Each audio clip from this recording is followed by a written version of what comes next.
Assalamualaikum warahmatullahi wabarakatuh. Shalom, Om Swastiastu, Namo Buddhaya dan salam kebajikan serta salam sejahtera untuk kita semua Tribuners dimanapun Anda berada. Selamat sore Tribuners, dan bagaimana kabar Anda hari ini? Saya Nisa Husnuzan, tentunya senang sekali dapat kembali menyapa Anda dalam program Ngobrol Politik edisi spesial hari ini Selasa 19 November 2024. Dalam beberapa menit ke depan Tribuners, kita akan berbincang, berdiskusi dan juga tentunya berbincang-bincang mengenai topik-topik yang terhangat dan tentunya bermanfaat untuk kita semua. Salah satunya adalah tentang bagaimana kontribusi fraksi Partai Golkar untuk Provinsi Sulawesi Selatan. Tentunya edisi spesial hari ini kita akan berbagi bersama salah satu legislator DPRD Provinsi Sulawesi Selatan fraksi Partai Golkar, Bapak Andi Kadir Halid. Untuk itu izinkan saya menyapa. Assalamualaikum, selamat malam, selamat sore Bapak. Waalaikumsalam warahmatullahi wabarakatuh. Selamat sore Ibu Anissa, Mbak Anissa ya. Iya, siap Pak. Iya. Gimana kabarnya? Baik, alhamdulillah sehat-sehat selalu. Baik, Ya. baik. Nah, mungkin boleh Pak sedikit banyak diceritakan ke Tribuners dalam waktu beberapa belakangan ini apa aja nih Pak agenda-agendanya, mungkin setelah keterpilihannya kemarin, kesibukannya dalam beberapa pekan terakhir apa aja nih Pak? Ya, jadi baru setelah pelantikan 2 bulan, baru kemarin pembentukan alat kelengkapan Dewan AKD termasuk komisi-komisi dan badan-badan. Jadi ya sudah mulai aktif. Selama ini kan pembahasan tatip dulu, tata tertib DPR untuk 5 tahun ke depan, dan itu alhamdulillah sudah selesai. Kita bicarakan, sudah kita bahas. Oke, siap. Nah, mungkin sedikit banyak teman-teman Tribuners masih ingin mengenal dulu nih Pak Andi Kadir sendiri. Sebelum terpilih menjadi legislator di tingkat provinsi, seperti apa sih sebenarnya perjalanan karir perpolitikan dari Bapak? Atau mungkin sebelum terjun ke dunia politik, apa nih Pak background-nya? Silakan. Jadi alhamdulillah saya masuk periode keempat untuk di Provinsi Selatan sejak tahun 99 ya. Masuk. Sebelumnya itu saya adalah PNS. Saya alumni UNM, dulu IKIP Ujung Pandang. Ya. Tahun 88 dan langsung diangkat jadi PNS. Kurang lebih hampir 12 tahun. Setelah itu karena adanya undang-undang partai politik tidak boleh merangkap, maka saya mundur sebagai PNS. Sambil juga melakukan aktivitas kegiatan usaha. Seperti itu. Oke, siap Pak. Nah, waktu menjabat waktu masih berstatus PNS, mungkin memang sudah di UNM sebagai staf atau pengajar Pak? Saya PNS di Balai Pendidikan Teknik. Jadi tempat prakteknya STM 1, STM 2 di Jalan Landa. Ya di situ mengabdi sebagai PNS, bukan di UNM-nya. Iya, alumni UNM tapi. Iya, alumni UNM. Iya. Siap. Nah, berarti memang backgroundnya sendiri juga sedikit banyak itu di pendidikan. Ya, pendidikan betul. Siap. Ya. Nah, mungkin boleh Pak diceritakan setelah itu kemudian perjalanan politiknya dimulai dari tahun kapan, dan apakah memang sudah langsung menjadi anggota legislatif ataukah lebih dulu untuk bergabung di partai dan seterusnya? Silahkan. Ya, saya di Partai Golkar sudah lama, sejak mahasiswa juga, dulu masih di AMPI, Angkatan Muda Indonesia. Kemudian juga banyak berkecimpung di organisasi lain, misalnya KNPI. Saya 4 periode di KNPI Sulawesi Selatan, Angkatan Muda Islam Indonesia MII. Kemudian di Golkar itu sendiri saya mulai dari bawah, mulai dari biro koperasi, kemudian naik jadi wakil sekretaris, naik jadi wakil ketua bidang pemuda, ya, dan juga ketua Angkatan Muda Partai Golkar AMPG. Kemudian sekarang hari ini sudah posisi sebagai ketua harian Partai Golkar Sulawesi Selatan. Seperti itu perjalanan hidup saya di Golkar. Siap. Berarti sebenarnya kalau bahasanya memang besar di Golkar ya Pak, ya. Bertumbuh. Selama ini tidak pernah pindah-pindah partai. Luar biasa. Selalu konsisten di Partai Golkar. Luar biasa. Mungkin nanti membahas tentang alasan untuk cukup lama mengabdi di Golkar, ya. Kita hold dulu Pak, ya. Kita membahas terlebih dahulu tentang sebagai salah satu politisi yang cukup berpengalaman di Provinsi Sulawesi Selatan. Tadi Pak Kadir juga sudah menjelaskan bahwa ini sudah periode keempat. Ya. Nah, siap.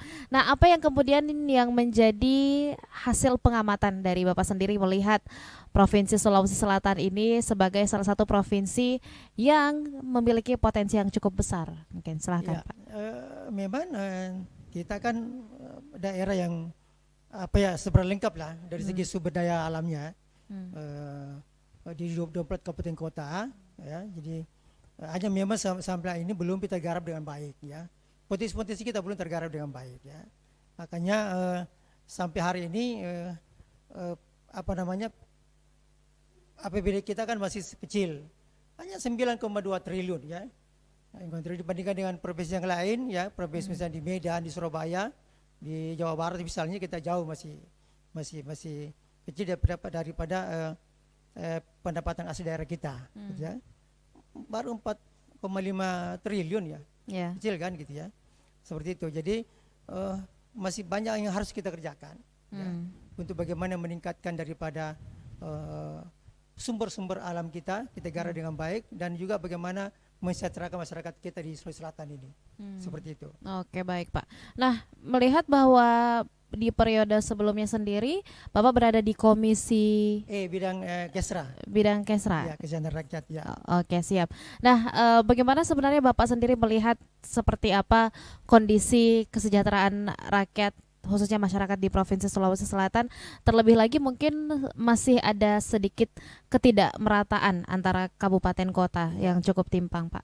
Ya, jadi di bidang Kesra rakyat itu di komisi itu mitranya kan dinas pendidikan, betul, dinas kesehatan, badan bencana ya, dinas sosial dan segala macam. Siap. Kalau di dinas pendidikan sendiri kan ya, kendala kita kan daya tampung daripada sekolah negeri kita kan masih 60%. Siap. Jadi masih ada kira-kira lebih 40% yang harus anak-anak kita itu sekolah di swasta. Nah, kita tahu juga bagaimana kondisi swasta kita. Mungkin sudah ada yang besar-besar ya, ada yang bagus, tapi kan mahal. Yeah. Katakan misalnya kalau di Makassar ini kan ada Atira, dan lain-lain segala macam, tapi kan mahal itu kan. Betul. Dan itu untuk menengah ke atas. Nah, jadi harapan saya khusus di bidang pendidikan bagaimana supaya pemerintah juga memperhatikan daripada sekolah-sekolah swasta itu.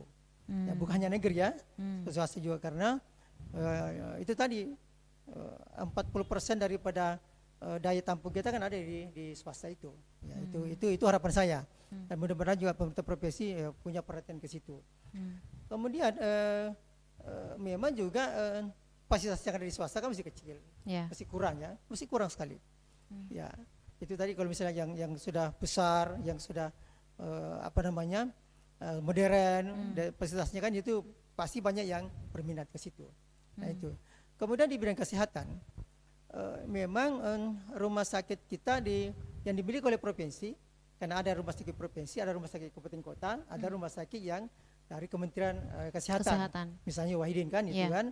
Kita ini ada rumah sakit haji, rumah sakit Labuan Baji, Siang Rakyat, rumah sakit Dadi, dan lain sebagainya. Itu sekarang betul proses peningkatan terus dilakukan.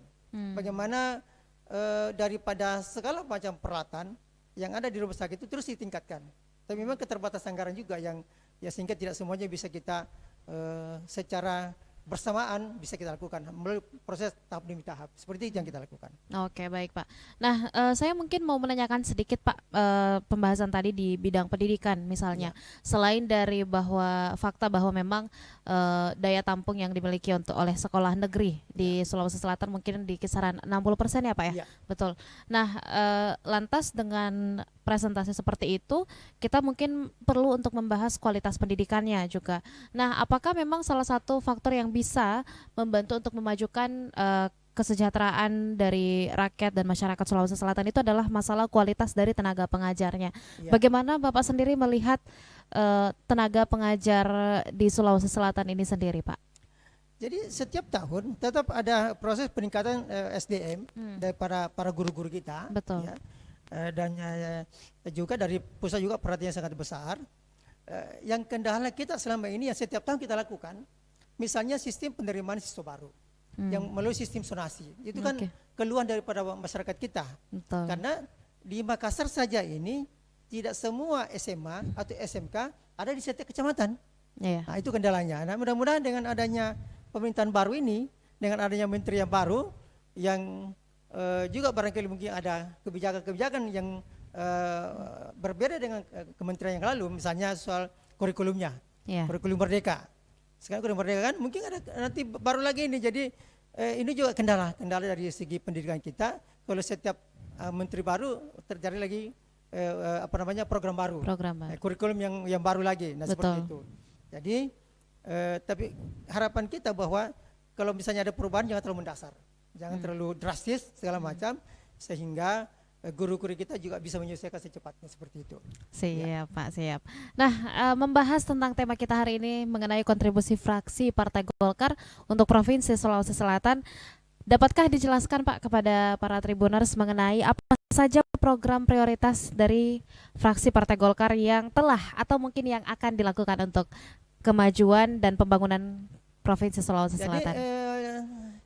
memang kami di fraksi Golkar ada 14 orang, jadi sedikit menurun daripada yang lalu-lalu ya. Jadi bukan juga sekarang Partai Golkar, fraksi Golkar yang sebagai pimpinan di DPR baru tahun ini, periode ini katakanlah begitu.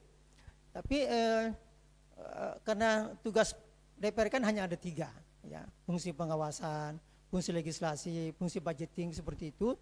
Jadi dari segi budgeting, anggaran misalnya, untuk seperti saya di Kota Makassar ini, bagaimana memperjuangkan supaya katakanlah Stadion Barombong itu harus diselesaikan. Ya, dulu sudah Pak Gubernur Pak Sarul sudah melakukan proses pembangunan walaupun sekarang belum rampung. Nah, bagaimana tugas kita merampungkan seperti itu, ya? Karena katakanlah PSM Makassar kan tidak punya stadion sendiri kan, apalagi Stadion Watuangi sudah dibongkar gitu kan. Jadi itu salah satu misalnya sasaran saya, tujuan saya bagaimana menyelesaikan daripada pembangunan daripada Stadion Barombong supaya bisa dimanfaatkan oleh PSM Makassar dan termasuk klub-klub bola yang ada di Kota Makassar ini. Seperti itu. Oke. Nah, satu poin menarik bahwa yang menjadi salah satu concern dari Pak Adi Kadir sendiri adalah untuk pengembangan bakat pemuda Kota Makassar, salah satunya adalah di bidang sepak bola di stadion. Ya, sebenarnya kalau kita melihat ya Pak ya, bahwa di beberapa agenda pilkada ataupun juga pilwali dan juga seterusnya, memang stadion ini, melihat adanya stadion di suatu kota, khususnya mungkin di Kota Makassar, sebesar apa pengaruh yang akan dibawa Pak? Saya kira pengaruhnya sangat besar karena dengan adanya sarana yang lengkap seperti katakan lapangan bola, maka itu bisa menjadi peningkatan kualitas daripada bibit-bibit anak muda kita untuk bisa bermain bola seperti itu.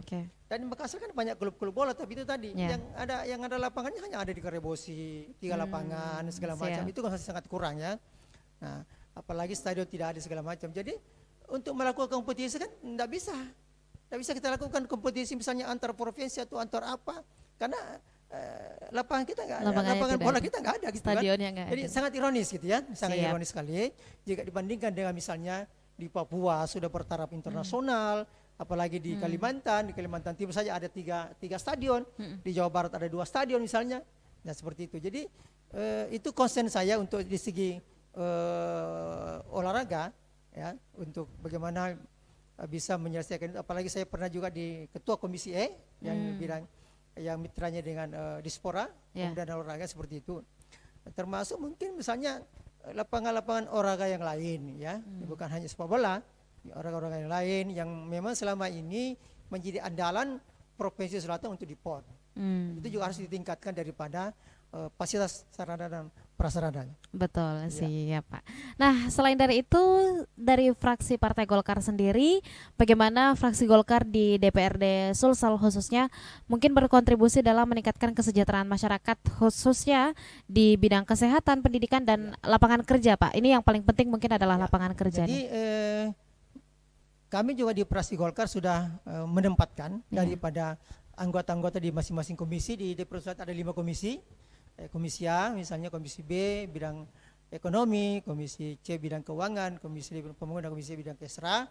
Kita sudah tempatkan, mudah-mudahan semua yang kita fraksi Golkar sudah ditempatkan di masing-masing komisi ini bisa berkontribusi untuk bagian memperjuangkan daripada yang ada di mitranya.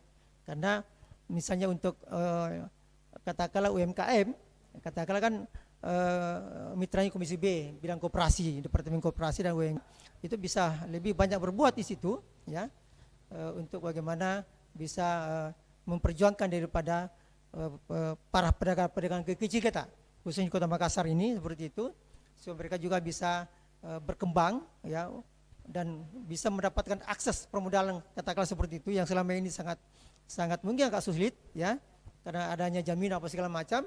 Dengan teman-teman di sana bisa lebih memperjuangkan untuk bagaimana peningkatan kualitas daripada para pengusaha kecil dan menengah kita. Gitu. Oke. Nah, membahas tentang pelaku usaha kecil dan menengah, Pak ya, bahwa memang di kondisi perekonomian saat ini sendiri masyarakat atau lapisan masyarakat yang paling banyak terhimpit adalah teman-teman yang merupakan pelaku UMKM atau usaha mikro kecil dan menengah, Pak. Apalagi dengan adanya tren belanja online dan seterusnya, akhirnya pasar offline pun sedikit banyak mulai tergerus. Nah, bagaimana kemudian fraksi Partai Golkar sendiri memberikan dukungannya atau mengusahakan tentunya kesejahteraan bagi usaha-usaha mikro kecil dan menengah atau UMKM di Sulawesi Selatan, Pak? Jadi kan ada programnya Pak Presiden Prabowo soal makan siang gratis, makan sehat gratis untuk para siswa. Kalau di Makassar, di Sulawesi Selatan saja dengan jumlah siswa yang begitu besar, ya itu bisa dimanfaatkan oleh para pengusaha-pengusaha kecil. Katakanlah misalnya untuk bagaimana bisa beternak ayam tapi tidak perlu yang besar-besar, ya katakanlah melalui kelompok-kelompok kecil atau koperasi bisa beternak ayam, bisa beternak ayam petelur.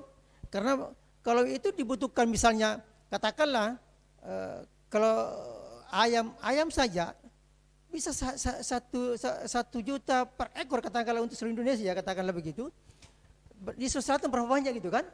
Nah ini perlu dimanfaatkan nanti ini para pengusaha kecil untuk bisa bermitra misalnya dengan pemerintah supaya bisa melakukan akses bidang ekonomi untuk bagaimana mendukung dari program Pak Prabowo tentang makan siang gratis untuk seluruh sekolah-sekolah yang ada di Sulawesi Selatan.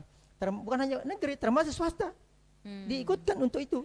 Jadi peluangnya sangat besar untuk bagaimana bisa ada peluang daripada pengusaha kecil untuk terjun di situ, memanfaatkan peluang yang ada diberikan oleh pemerintah. Siap. Berarti memang adalah bagaimana cara atau upaya agar pelaku-pelaku UMKM ini juga bisa terlibat dalam program-program baik itu di tingkat nasional, provinsi dan juga kabupaten kota. Bukan hanya itu, katakanlah misalnya untuk pakaian seragam siswa, mungkin ada kelompok-kelompok jahit-menjahit daripada ibu-ibu rumah tangga, dan itu semua bisa dikerjasamakan dengan pemerintah supaya itu bisa diberdayakan seperti itu. Ya. Oke, siap Pak.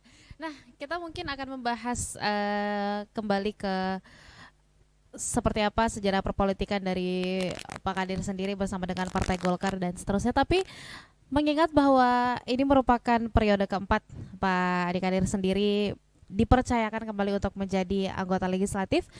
Nah, apakah bisa dibagikan kepada Tribuners Pak mengenai apa curahan hati atau mungkin apa yang menjadi aspirasi yang paling banyak disampaikan oleh masyarakat di Kota Makassar? Apa yang paling banyak dikeluhkan? Ya, jadi karena kita baru lagi masuk ini, karena kemarin saya istirahat 5 tahun, baru masuk lagi ini dan mungkin nanti setelah pilkada baru kita melakukan reses kepada masyarakat ada di Dapil Kota Makassar ini, khususnya di Dapil saya di Makassar A. Maka nanti dari reses itu baru kita bisa mendapatkan daripada aspirasi baru dari masyarakat kita, dari konstituen kita, karena memang salah satu daripada kewajiban anggota DPR itu bagaimana memperjuangkan aspirasi yang diwakilinya. Itu sumpah itu anggota DPR itu. Jadi itu yang akan kita perjuangkan dan nanti melalui resesi itu bisa kita menjerap aspirasi daripada para konstituen, apa-apa menjadi kebutuhan dasarnya yang bisa kita perjuangkan yang ada di DPR Provinsi Selatan. Oke. Seperti itu. Baik, Pak. Nah, kalau misalnya kita melihat atau menilik beberapa informasi pemerintahan dalam waktu belakangan ini ya Pak ya, baik itu di Kota Makassar ataupun juga di beberapa kabupaten kota di Provinsi Sulawesi Selatan, yang paling banyak terjadi belakangan ini adalah mengenai dampak dari bencana alam sendiri, baik itu dari suhu dan seterusnya, ada banjir dan juga kalau musim kemarau kekeringan, tapi ketika musim penghujan langsung banjir. Seperti apa sih Pak upaya untuk kemudian bisa lebih mempersiapkan Kota Makassar dan juga kabupaten kota lainnya untuk menghadapi segala jenis cuaca, Pak? Kalau di Kota Makassar sendiri kan kebanyakan hanya banjir yang bagian bagian utara, dataran rendah, utara Timur. Yeah. Katakan di lingkungan Antang, di Tambelan Rea, itu kan Yeah. yang rutin. Yeah. Itu setiap Betul. bukan hanya musim hujan. Betul. Kadang-kadang kalau hanya hujan Gerimis. 2-3 jam saja kadang-kadang sudah tergenang di kompleks mereka. Betul. Seperti itu. Jadi itu yang perlu jadi perhatian, bukan hanya di provinsi tapi juga wali kota Makassar ya, sebagai wilayah teritorial mereka untuk itu. Jadi ada kerjasama antara pemerintah provinsi dengan pemerintah kabupaten kota, bagaimana mengatasi rutinitas yang dialami oleh masyarakat kita jika terjadi hujan, seperti yang terjadi di Antang misalnya, di Tambalan Rea dan sebagainya. Nah, seperti itu. Oke. Iya. Baik Pak. Nah, saya kemarin sempat membaca data juga Pak mengenai data pemilih di Provinsi Sulawesi Selatan, baik itu di momen pemilu kemarin, pemilu dan juga pilkada serta pileg kemarin, bahwa memang pilkada mungkin yang akan datang, bahwa memang salah satu data yang paling besar adalah pemilih pemuda. Nah, bagaimana kemudian Bapak sendiri sebagai sebelumnya mungkin pernah bermitra juga dengan Dinas Pendidikan ya Pak ya, berarti sedikit banyak melihat potensi dari teman-teman pemuda di seluruh Sulawesi Selatan ataupun Kota Makassar. Bagaimana Bapak melihat semangat dari anak muda zaman sekarang nih Pak, dan juga sebenarnya sebesar apa sih mereka bisa berkontribusi untuk kemajuan provinsi? Ya, jadi kalau data kurang lebih 30% pemilih itu pemilih milenial. Ya, pemilih Ya kan? milenial. Milenial. Jadi itu tapi mungkin karena pengetahuan mereka tentang politik masih kurang, apa segala macam. Ya walaupun mereka sekarang dengan adanya sekarang komunikasi yang sangat canggih, ya, itu segala macam informasi langsung mereka bisa bisa dapatkan. Ya, tapi itu harus terseleksi dengan baik, katakanlah seperti itu. Nah, menyangkut kontribusi kaum milenial, kita harapkan supaya mereka betul-betul bisa memanfaatkan momen pilkada ini untuk datang untuk dapat memilih pemimpin mereka, ya, dan memilih pemimpin yang sesuai dengan mungkin hati nuraninya atau informasi mereka sudah dapatkan bahwa ini pemimpin yang cocok dengan saya, yang bisa memperjuangkan aspirasi saya. Kita harapkan seperti itu supaya partisipasi pemilih di katakanlah di Kota Makassar atau di daerah lainnya itu bisa meningkat lagi. Ya, seperti itu. Betul. Mbak Anissa ya. Siap Pak. Nah, kita balik ke topik yang penting tadi Pak, yang sempat saya hold dulu ya Pak ya, mengenai dari perjalanan perpolitikan yang cukup panjang dari Bapak sendiri memilih untuk memulai hingga saat ini sendiri juga masih mengabdi dengan Partai Golkar. Sebenarnya apa Pak alasannya? Ya, saya harus konsisten. Siap. dengan satu partai, ya, walaupun misalnya kemarin tidak terpilih lagi, banyak partai yang berminat untuk saya masanya caleg di tempat mereka segala macam, tapi saya tetap bahwa saya harus tetap di Partai Golkar. Ya, walaupun katakanlah kemarin saya kan di pilkada di pileg kemarin kan saya urutan kedua. Hanya kebetulan karena Pak Api maju sebagai calon wali kota, jadi konstitusi harus mundur, maka saya harus menggantikan dia untuk duduk di DPR Sulawesi Selatan, seperti itu. Jadi tapi memang perjalanan saya memang sudah panjang sekali di Partai Golkar, ya. Itu tadi saya katakan bahwa saya mulai dari bawah, dari biro sampai sekarang ini. Yang sebelum saya duduki adalah ketua DPR 1, itu yang belum saya duduki. Yang lain sudah semua saya mulai dari biro, dari sekretaris, wakil ketua, sekarang ketua harian, gitu kan. Mudah-mudahan kedepannya ya bisa naik lagi nih, lebih bukan lagi posisi ketua harian, tapi mungkin posisi ketua DPR 1 misalnya, ya. Seperti itu cita-cita gitu ya. Betul Pak. Dan juga sebenarnya kan itu menunjukkan bahwa selain dari menjadikan Golkar sebagai rumah untuk berpolitik dan seterusnya, memang artinya Bapak sendiri juga maju bersama dengan Golkar ya Pak ya. Iya, jadi maju dan memajukan Partai Golkar. Suara rakyat kan gitu kan, Siap. kan begitu. Siap. Oke, baik Pak.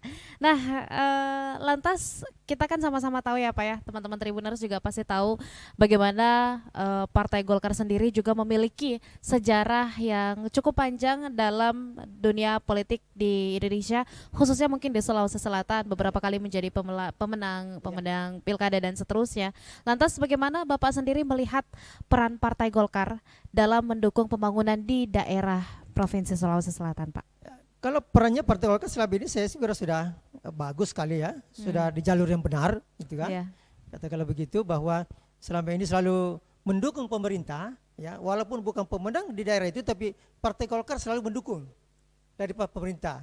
Apakah di kabupaten, wali kota, provinsi maupun di pemerintah pusat.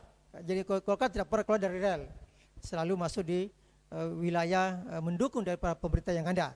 Walaupun bukan bupati, bukan gubernur, katakanlah seperti itu ya, apalagi bukan presiden ya, jadi selalu konsisten Partai Golkar di rel untuk bagaimana mendukung setiap pemerintahan yang ada, ya, bukan oposisi, bukan apa gitu kan, nah, seperti itu memang tujuan utamanya Partai Golkar. Ya. Oke, siap Pak. Nah, kalau misalnya kita membahas tentang Provinsi Sulawesi Selatan sendiri dengan beragam karakter kali ya Pak ya, beragam karakter masyarakat, bahkan suku saja kita punya 3 dan seterusnya ya Pak ya, mungkin 4 ya, betul, betul. Nah, bahkan banyak lagi Pak, mungkin di Endrekang ada suku Duri, ada juga di Kajang dan seterusnya. Nah, satu hal yang menarik mungkin atau yang patut untuk kita diskusikan juga adalah dengan keberagaman itu sendiri sebenarnya apa sih Pak yang menjadi tantangan terbesar yang mungkin dihadapi oleh teman-teman di fraksi Golkar dalam memajukan provinsi atau merealisasikan program-program untuk Provinsi Sulawesi Selatan, dan sebenarnya di balik dari kesulitan itu apa Pak yang merealisasikan itu semua? Ya. Karena di DPR sendiri kan kita banyak fraksi ya. Betul. Kalau sekarang ada 9 fraksi, dari fraksi kan bermacam-macam keinginan, bermacam-macam daripada misalnya yang ingin diperjuangkan. Siap. Tapi selama ini kita satu komando dalam hal misalnya pengambilan keputusan, kita selalu bersama-sama. Tidak pernah ada misalnya hal-hal yang gesekan-gesekan terjadi. Satu contoh saja, waktu saya di periode yang lalu saya perjuangkan hak angket di Selatan. Dan itu mulus berjalan. Mulus berjalan waktu periode 2014-2019 dan kemudian saya sebagai motornya untuk hak angket di DPR Sulawesi Selatan. Dan ini satu-satunya di Indonesia yang sukses gitu kan. Pernah di Jakarta tapi kan batal di tengah jalan waktu Pak Ahok jadi gubernur. Jadi itu kebersamaan yang terjadi antara sesama anggota, walaupun berbeda keinginan, berbeda partai, berbeda fraksi, tapi kalau menuju satu tujuan, maka kita selalu bersama-sama. Seperti itu. Oke, baik Pak. Nah, kalau di beberapa bulan kemarin kita sudah melewati pelaksanaan pemilu dan pemilihan legislatif sendiri ya Pak ya. Alhamdulillah mungkin berjalan dengan damai tapi masih ada beberapa kejadian-kejadian yang mungkin menjadi topik pembicaraan juga lah ya Pak ya. Apa yang kemudian menjadi upaya dari Partai Golkar sendiri dalam pelaksanaan pilkada yang mendatang ini dan apa yang menjadi harapannya Pak? Ya, jadi harapan Partai Golkar bahwa tetap seperti yang lalu, bahwa pilkada ini tetap damai. Walaupun misalnya ada gesekan-gesekan terjadi kecil di masyarakat, tapi itu bisa diantisipasi, dan bisa diredam oleh tokoh-tokoh yang ada, katakanlah dari pihak-pihak keamanan kita, pihak kepolisian, TNI dan segala macam. Itu harapan kita bahwa walaupun kita berbeda tapi jangan itu menjadi permusuhan yang abadi. Itu jangan terjadi. Kemarin ada kejadian misalnya di mana itu hanya berbeda pilihan, ada yang meninggal katakanlah di Sumatera, di mana gitu di Jawa kan, seperti itu. Jadi itu harus dihindari. Jangan karena perbedaan kita ada suami istri bercerai. Jangan karena perbedaan pilihan kita misalnya ada kakak beradik bertengkar. Itu tidak boleh, kita harus hindari. Ya, jadi itu harapan kami, harapan Partai Golkar supaya pilkada ini kita jadikan momentum untuk menjaga persatuan dan kesatuan di antara kita. Siap Pak. Nah, kemudian di penghujung diskusi kita Pak, mungkin boleh disampaikan juga apa yang menjadi harapan bahwa dalam 2 belakangan ini kan sudah ada 2 bulan ya Pak ya pasca pelantikan, berarti masih cukup panjang perjalanan pengabdian Bapak sendiri sebagai legislator. Apa yang menjadi harapan Bapak untuk masyarakat di Provinsi Sulawesi Selatan untuk turut berkontribusi? Jadi bahwa kemajuan dari masyarakat itu bukan hanya di teman-teman DPR dan pemerintah, tapi juga di masyarakat. Apa yang jadi harapan Pak? Ya, saya kebetulan sekarang ditempatkan di Komisi D Pembangunan. D Pembangunan. Saya sebagai ketua komisi. Siap. Dan bersama teman-teman yang lain akan berjuang untuk bagaimana misalnya pembangunan jalan, jembatan, dan kemudian misalnya ada irigasi dan lain-lainnya yang ada di mitra komisi kami di bidang perhubungan misalnya. Itu aja concern kami untuk bagaimana peningkatan daripada kualitas kehidupan masyarakat kita yang ada di Sulawesi Selatan, ya, khususnya yang ada di dapil saya di Kota Makassar ini. Seperti begitu, supaya jalan-jalan juga ini bertambah banyak yang dikerjakan, jalan-jalan banyak yang mulus gitu kan. Amin. Apalagi misalnya jalan dari Makassar ke yang ke selatan ini, mudah-mudahan juga ada perhatian daripada pemerintah pusat untuk bagaimana memperlebar jalan antara Makassar, Goa sampai Sinjai, Bulukumba kan gitu. Seperti itu. Nah, itu salah satu komit kami untuk perjuangan, bukan hanya karena di profesi, berjuang kita sampai di pusat.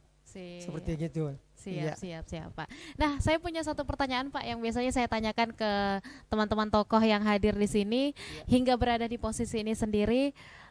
Siapa Pak yang menjadi mungkin motivasi terbesar atau mungkin yang paling banyak memberikan semacam dukungan moral Pak untuk Bapak hingga berada di posisi ini sendiri? Ya, kalau saya pribadi kan, itu yang selalu memberi motivasi dukungan itu ada kakak saya Pak Nurdin Halid.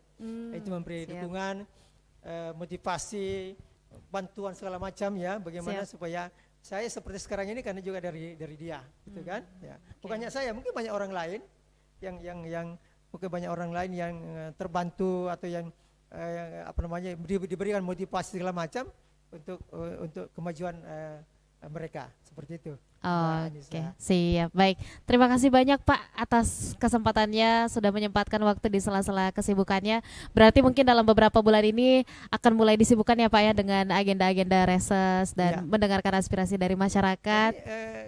Ini nanti kita ada reses. Setelah reses itu baru kita melakukan lagi rapat-rapat dengan mitra. Rapat dengan mitra komisi ya. Mungkin bagaimana membahas dia punya program-programnya mereka, apa yang sudah dilaksanakan, apa yang mau dilaksanakan, mungkin ada kendala-kendala yang mereka lakukan, nanti supaya teman-teman di komisi misalnya pembangunan mengetahui, mungkin ada solusi-solusi yang perlu kita berikan sama mereka, seperti begitu Mbak. Baik, terima kasih banyak Pak, mudah-mudahan dilancarkan segala agendanya dan juga senantiasa diberikan kesehatan untuk Bapak sendiri beserta seluruh keluarga, dan juga tentunya mudah-mudahan Partai Golkar bisa memenuhi visi dan misi dan juga tentunya upaya untuk pembangunan di Provinsi Sulawesi Selatan. Semangat bekerja ya Pak ya, terima kasih banyak. Dan juga tentunya terima kasih banyak Tribuners yang masih menyaksikan Ngobrol Politik edisi sore ini. Jangan lupa saksikan beragam informasi dan berita lainnya hanya di kanal YouTube dan juga Facebook Tribun Timur, Mata Lokal Menjangkau Indonesia. Saya Nisa Husnuzan mewakili seluruh rekan kru yang bertugas pamit undur diri. Wassalamualaikum warahmatullahi wabarakatuh dan sampai jumpa.